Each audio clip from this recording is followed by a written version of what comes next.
बड़ा beautiful start of Sunday morning है ना। यूजुअली मैं जहाँ भी जाता हूँ वहाँ पे मैं अपना इंट्रोडक्शन देता हूँ सभी को, मैं अपना नाम बताता हूँ।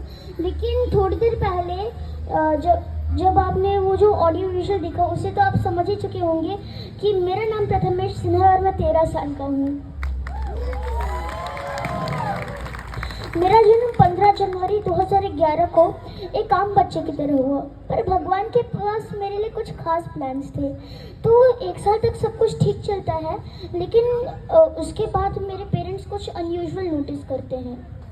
डॉक्टर से चेकअप कराने के बाद ये पता चलता है कि मुझे क्रैनियोफैरिंजियमा ब्रेन ट्यूमर हो गया है, जो कि एकदम मेरी ऑप्टिक काइस्मा के ऊपर हो गया था, जिस वजह से ब्रेन में इमेजेस बनना बंद हो गए और मेरा विजन लॉस हो गया।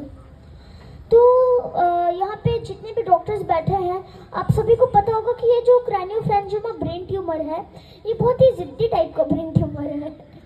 बार बार ये रेकरेंस वाला ट्यूमर है, बार बार आ जाता है। तो सब कुछ अच्छा चल रहा था, लेकिन मेरी लाइफ में एक ट्विस्ट आता है, एक टर्निंग पॉइंट आता है। एक प्री कोरोना शॉक की तरह 2019 में पता चलता है हमें कि वापस ये ब्रेन ट्यूमर का रेकरेंस हो गया है और इसे एक सर्जरी के थ्रू रिमूव किया जाता है CMC वेल्लोर में। उसके बाद रेडिएशन लेने में रूबी हॉल में आता हूँ। तो रूबी हॉल में मैं 2019 से जुड़ा, उसमें मैं आज तक रूबी हॉल वालों ने मुझे इतना प्यार दिया, उसके लिए मैं रूबी हॉल की पूरी टीम को बहुत बहुत धन्यवाद देना चाहूँगा।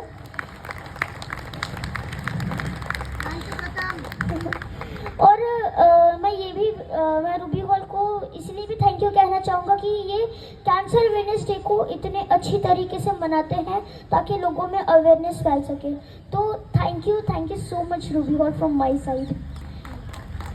मैं उम्मीद फाउंडेशन को भी धन्यवाद देना चाहूँगा कि उन्होंने ये मैराथन अरेंज की, मोटिवेशनल मैराथन, क्योंकि आजकल ज़िंदगी में सभी भाग रहे हैं, लेकिन किसी कॉज के साथ भागा जाए तो वो ज़्यादा अच्छा होता है।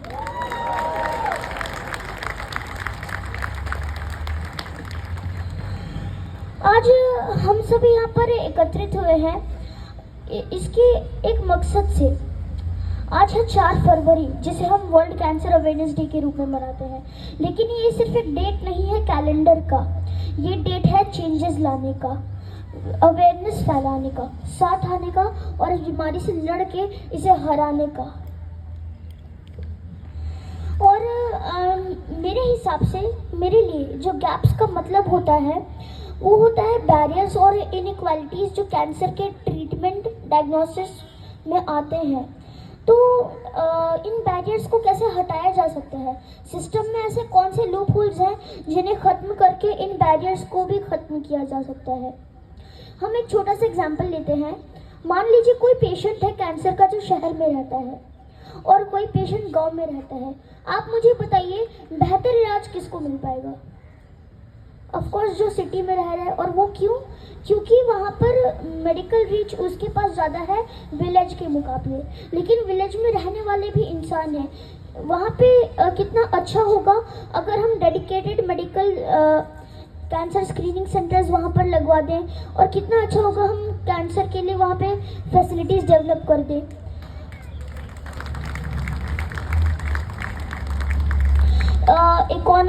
फाइनेंशियल कंडीशन, ये भी एक बहुत बड़ी बाधा बनती है कैंसर के ट्रीटमेंट और डायग्नोसिस में। तो अगर कोई ऐसा है जो फाइनेंशियली बहुत साउंड है और वहीं कोई ऐसा है जिसकी फाइनेंशियल कंडीशन उतनी कुछ खास नहीं है, बेहतर ट्रीटमेंट उसी को मिल पाता है जिसकी फाइनेंशियल कंडीशन अच्छी है।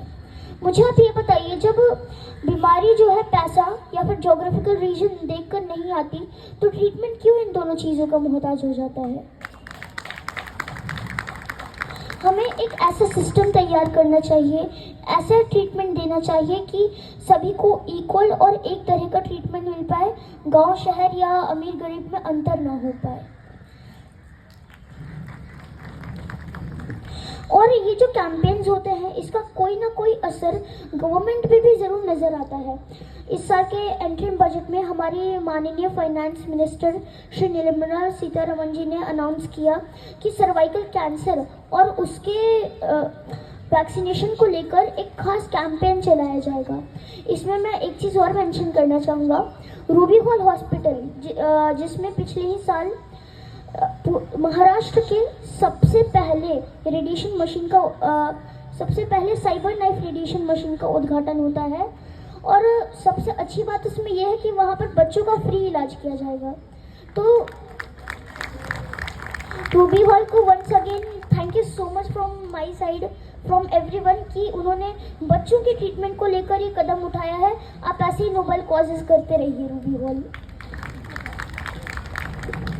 हमें बस साथ आने की ज़रूरत है, और अगर हम साथ आ जाए और मिलकर इस बीमारी से लड़े तो इस बीमारी को हराना और आसान हो जाएगा। इसी से रिलेटेड एक छोटी सी कहानी मैं आप सभी के साथ साझा करना चाहूँगा। एक बार एक पक्षी थे जो अपनी चोंच से समुद्र का पानी निकाल के बाहर फेंक रही थी। तो दूसरी पक्षी आती है और पूछती है तुम क्या कर रही हो?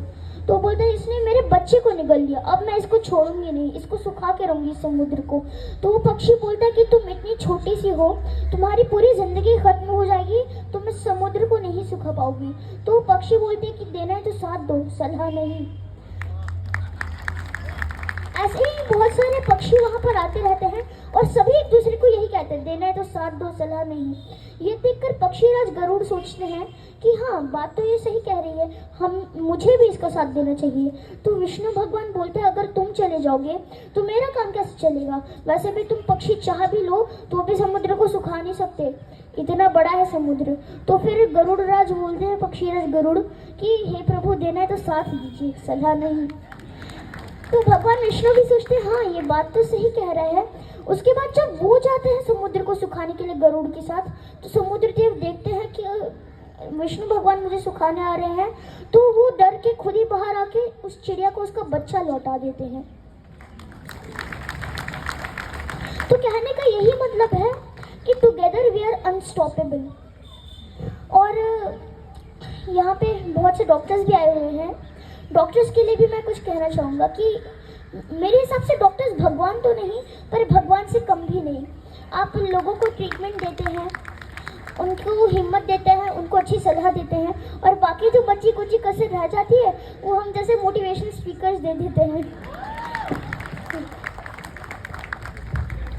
और यहाँ पर जितने भी फाइटर्स आए हुए हैं मैं उनसे ये कहूँगा कि आप दो लोगों पर पूरा भरोसा कीजिए, क्योंकि कैंसर या ऐसे कोई डिजीज़ जब होती है तब हमारे हाथ में कुछ होता नहीं है सिवाय इलाज कराने के।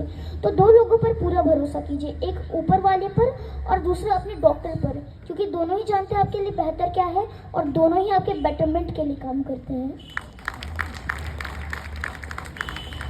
इसी पर मैंने कुछ 4 लाइनें लिखी हैं जो मैं आप सभी के सामने प्रस्तुत करना चाहूँगा कि जीवन में लाखों परेशानियां आए, मुसीबतें लाखों हमें सताएं, घबराना नहीं है, एक उम्मीद की किरण थामकर बैठ जाना है, जब तक जीतते नहीं तब तक वहीं अड़ जाना है।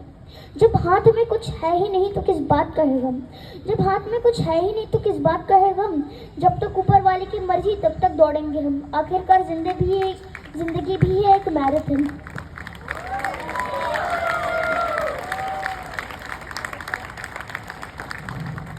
आप सभी का ज़्यादा समय ना लेते हुए मैं आप सभी से रिक्वेस्ट करूंगा कि आप सभी एक बार अपना हाथ ऊपर करें, दोनों हाथ ऊपर करें, और मैं जो कहता हूँ वो दोहराएं। ये चीज़ प्रकृति से कहें कि मैं स्वस्थ हूँ, मैं सुखी हूँ, मैं खुश हूँ, मेरे ये आने वाला पूरा साल बहुत अच्छा जाएगा,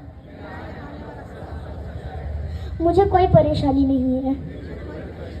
अंत में अपनी इन्हीं बातों के साथ मैं अपनी बात को समाप्त करना चाहूँगा।